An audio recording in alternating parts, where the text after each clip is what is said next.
अस्सलाम वालेकुम। आज की वीडियो में हम गुफ्तगू करेंगे अफसोसनाक ट्रेन का जो हादसा पेश आया है घोटकी के मकाम पे कि ये जो आए दिन इस तरह के हादसा पेश आते हैं उनकी वजूहत क्या हैं। पहले तो प्रॉब्लम क्या है बेसिकली, फिर उसको समझ के उसका कोई हल तलाश करना। और हल किसने तलाश करना है? ज़ाहिर है हमारे इदारे जो हैं वो। पहले मैं आपको तफसीलात बता दूं कि 4 बजे सुबह जो है मिल्लत एक्सप्रेस जो कराची से सरगोदा जा रही थी, और दूसरी जो ये भी मुसाफिर रेल थी, और दूसरी जो मुसाफिर रेल थी जो कि सर सैयद एक्सप्रेस अपनी पटरी से उतर के दूसरी पटरी पर जाके गिर गई, जिसकी वजह से दोनों ट्रेनें जो है, और ये ट्रेन रावलपिंडी से कराची जा रही थी, यानी सर सैयद जो है वो रावलपिंडी से जा रही थी, और जो मिल्लत एक्सप्रेस है वो कराची से सरगोदा जा रही थी, आपस में टकरा गई, जिसके नतीजे में 30 के करीब, ये 30 से भी जायद जो है कीमती जानें ज़ाया हो गई, और 50 के करीब ज़ख्मी कह रहे हैं, लेकिन ये तादाद जो है डेफिनेटली बढ़ जाएगी। और इसमें अगर आप पीछे में आपको ले जाऊं, पिछले अगर 1.5-2 सालों की अगर हम बात करें, शेख रशीद के ज़माने में तकरीबन 70 से 80 छोटे बड़े हादसा रेलवे के जो हैं वो पेश आए हैं। और पिछली जुलाई यानी 2020 जुलाई को अगर हम देखें तो शाह हुसैन एक्सप्रेस कोस्टर में जाके टकरा गई थी, और ये भी एक रेलवे फाटक खुली थी, जिसकी वजह से ट्रेन जो है वो टकराई, और 20 के करीब कीमती जानें उसके अंदर ज़ाया हुई, और इसी तरह जो है वो 30 से ज़्यादा लोग जो थे वो उसके अंदर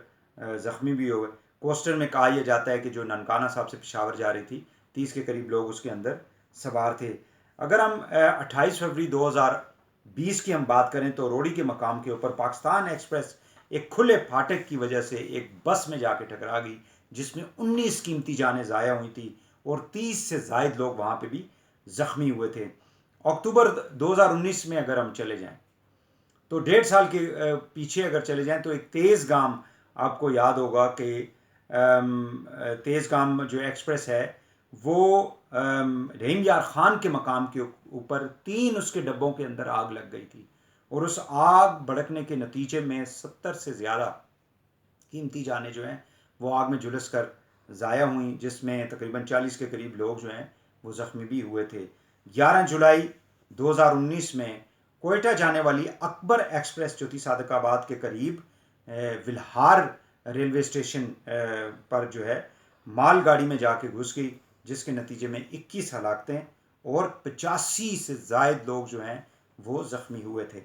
अगर हम देखें इसकी मेन जो रीज़न्स है, काजेज़ है, वजूहत हैं, तो आपको हमारा जो रेलवे का जो ट्रैक है, रेलवे लाइंस हैं, वो उसी तरह की बोसीदा हैं। हमारी जो जो हमारे फाटक्स हैं अगर हम देखें तो तकरीबन ये जो रेलवे क्रॉसिंग जिसको हम कहते हैं, यानी रोड लोग क्रॉस कर रहे होते हैं रेलवे लाइंस के ऊपर, 50% से ज़ायद जो है उनके ऊपर आपको दरवाज़ा नज़र नहीं आएगा, बल्कि काफ़ी ऐसी हैं जिनके ऊपर तो आपको कोई बंदा ही नज़र नहीं आएगा कि वो कम से कम वार्न कर सके। तीसरी बात यह है कि हमारी जो वार्निंग सिस्टम है या इंफॉर्मेशन सिस्टम जो है वो रेलवे का बिल्कुल नाकस है। यानी आपकी जो मैनेजमेंट है मुख्तलिफ स्टेशन के ऊपर, रेलवे फाटक्स के ऊपर, वो इतनी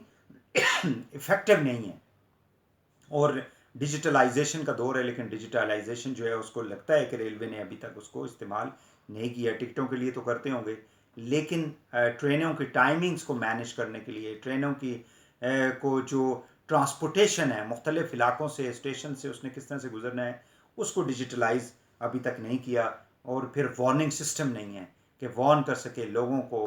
अपनी ट्रेन के जो आपके ड्राइवर्स हैं, फिर आपका जो स्टाफ है वो ट्रेन नहीं है, आपके ड्राइवर से लेके बाकी लोग जो हैं दे आर नॉट ट्रेंड। फिर इसी तरह हम ये देखते हैं कि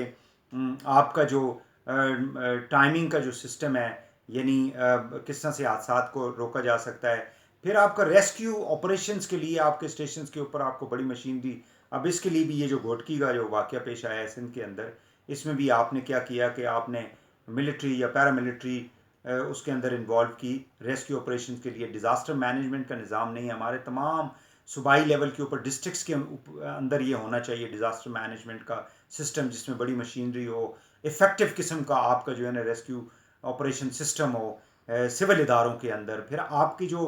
हेल्थ सिस्टम है वो इतना, इमरजेंसी के अंदर आपने हेल्थ کس طرح سے لوگوں کو جو ہے نا ہیلتھ کی فیسلٹی پرووائڈ کرنی ہے. آپ کے جو تحصیل لیول کے اسپتال ہیں, آپ کے جو ڈسٹرکٹ لیول کے اسپتال ہیں, ان کو کیسے موو آن کرنا ہے آپ نے. آپ کی ایمبولینسز ہیں, آپ کا جو اس کے اندر کا جو نظام ہے, آکسیجن وغیرہ,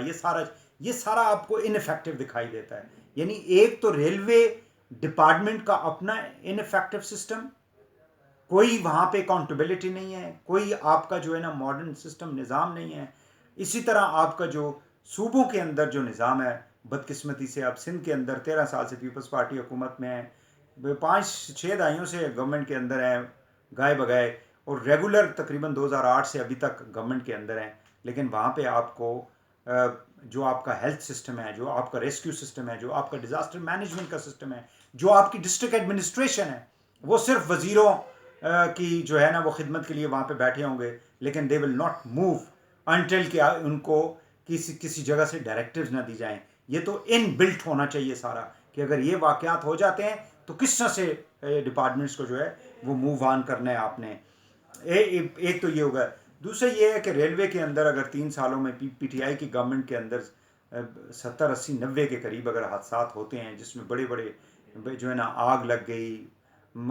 سینکڑوں کی تعداد میں لوگ جو ہیں ان کی قیمتی جانیں ضائع ہو گئی, امپورٹنٹ باڈی پارٹس لوگ جو ہیں وہ محروم ہو گئے, کسی کی ٹانگ جو ہے وہ پھر دوبارہ نہیں جو ہے نا وہ لگ سکتی, کسی کا ہاتھ جو ہے وہ چلا گیا ہے, معذور ہو گیا ہے, لیکن اس کے باوجود جو ہے آپ کو اکاؤنٹیبلٹی دکھائی نہیں دیتی. عمران خان صاحب وزیر اعظم پاکستان محترم جب اپوزیشن میں تھے, بڑی بڑی لمبی تقریریں کرتے تھے کہ کسی ملک کے اندر اگر کشتی گر ڈوب جاتی ہے تو وہاں پہ وزیر اعظم جو ہے وہ ریزائن کر دیتا ہے. یہاں پہ تو آئے دن حادثات ہو رہے ہیں. جناب وزیر اعظم, آپ نہ ریزائن کریں, اپنے وزیروں کو تو کہیں کوئی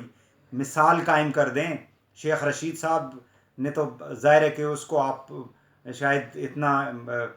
پاسبل نہیں ہوگا کہ اس کو ریموو کیا جا سکے, آپ نے ریلوے سے اٹھا کے اس کو داخلہ میں ڈال دیا. اعظم سواتی صاحب جو ہیں, آپ ان سے پوچھیں, آپ ان سے کسی کی تو اکاؤنٹیبلٹی کریں. کوئی جی ایم کو فارغ کر دیں, کسی ڈائریکٹر آپریشن کو فارغ کر دیں, کسی چیئرمین ریلوے کو فارغ کر دیں. نو, کوئی ایکشن نہیں ہے. اور یہی وجہ ہے کہ ہمارے ادارے جو ہیں وہ ابھی تک اسی طرح, یہ پبلک سیکٹر انٹرپرائزز کے اندر آپ دیکھ لیں, ریلوے کی جو لاسز ہیں, ریلوے کی جو زمینوں کے اوپر قبضے ہیں, ریلوے کی جو ریل کی پٹریاں ابھی تک آپ چینج نہیں کر سکے. آپ ریل کے نظام کو کس طرح سے, وہ سی پیک کے اندر ایک پروجیکٹ ہے جو کہ پشاور سے کراچی تک جائے گا, لیکن وہ بھی آ کے چینیوں نے آ کے کرنا ہے. ہم نے کیا کرنا ہے, ہمارے اداروں نے کیا کرنا ہے, یہ سب سے بڑا سوال ہے. اور مستقبل میں اس طرح کے جو واقعات ہیں ان کو روکنے کے لیے ہمارے پاس کیا منصوبہ بندی ہے, کیا پلاننگ ہے, کیا پالیسی ہے, یہ کم از کم وزیر اعظم پاکستان اور ریلوے کے جو منسٹر ہیں وہ کم از کم وضع کریں. اور جو لوگ جن کے خاندان جو ہیں وہ اپنے لوگوں سے محروم ہو گئے ہیں, کم از کم ان کو یہ پتا ہو کہ آنے والے دنوں کے اندر باقی لوگوں کی زندگی جو ہے وہ ریلوے کے دوران سفر کرتے ہوئے محفوظ رہے گی.